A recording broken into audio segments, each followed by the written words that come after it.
Well, it was a snowy start to this Friday across a lot of central Indiana. Let's show you the view. This was from I-65. This was from Clinton County. During the morning commute, you can see their NDOT trucks were out sanding and salting along with city and county highway crews.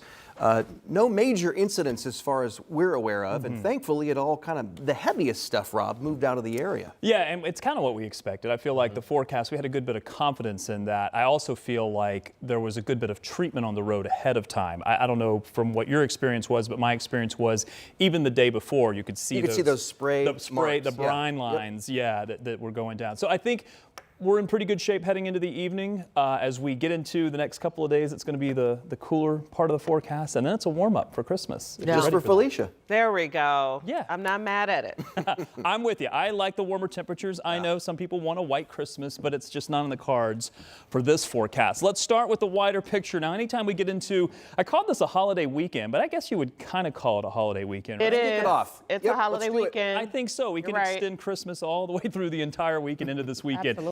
And because of that, I thought, well, maybe I should show a little bit of a wider view in case people are traveling either by vehicle or by air. If you are traveling by air or vehicle east of here, maybe into New England, the East Coast, the Mid-Atlantic, just know that there is one system that's going to take a couple days to move through. It's the system that brought us that snowy weather that we had this morning. Once that moves out, I think it's going to be pretty quiet for the next couple of days. We are also looking at temperatures that are on the colder side. A little bit below the average, but not too much. We're currently sitting at 34. There is this north wind coming right down the lake, and you can also see some of that cooler air that's trying to settle in. It will settle in for at least a couple of days. That includes tonight. I'm going to leave this chance of snow showers in the forecast. I'll tell you, it's probably about a 10 to 20% chance. It's not a huge chance, but some of you may see an isolated flurry or a snow shower as the temperature is going to be dropping into the mid-20s for tonight. And then looking ahead to tomorrow, well, again, once that system moves out of here, there may be a little bit of lake effect cloudiness or lake effect snow showers in the northern part of the state.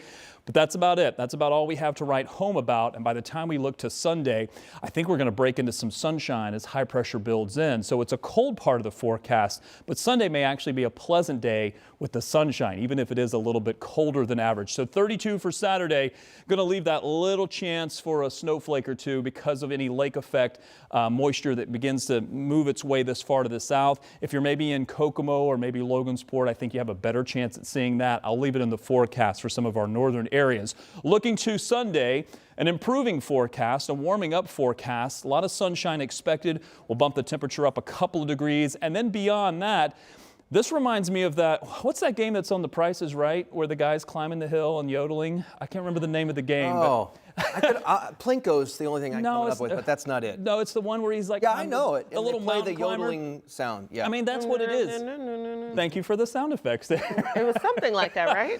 So the little yodeler guy here is going to get to the top of the mountain by Friday. 55 is what we're expecting. And it does appear that ending this year, we will end on the warmer side. There's also a chance for rain, though. So look at Monday into Tuesday.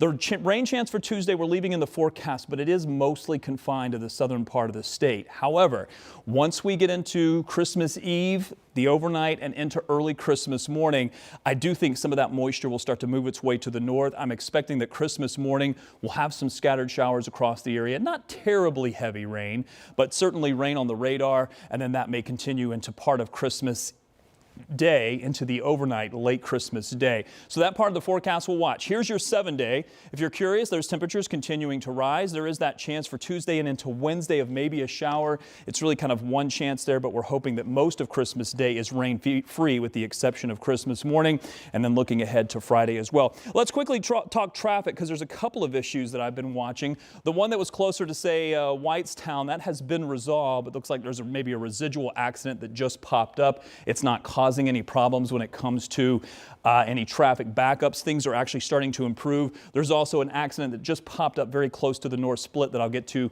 in just a moment. If you are traveling up 65 northbound closer to Whitestown, you know the usual situation. This is an area that backs up commonly. Let's look at I-65 at West Street. We are looking, I believe this is going to be southbound. The traffic that is going away from you is traveling southbound. There is an incident there that is causing some slowdowns. The volume is going to be picking up over the next hour or so. There are still some wet roadways and temperatures are hovering above freezing. So just keep an eye on that.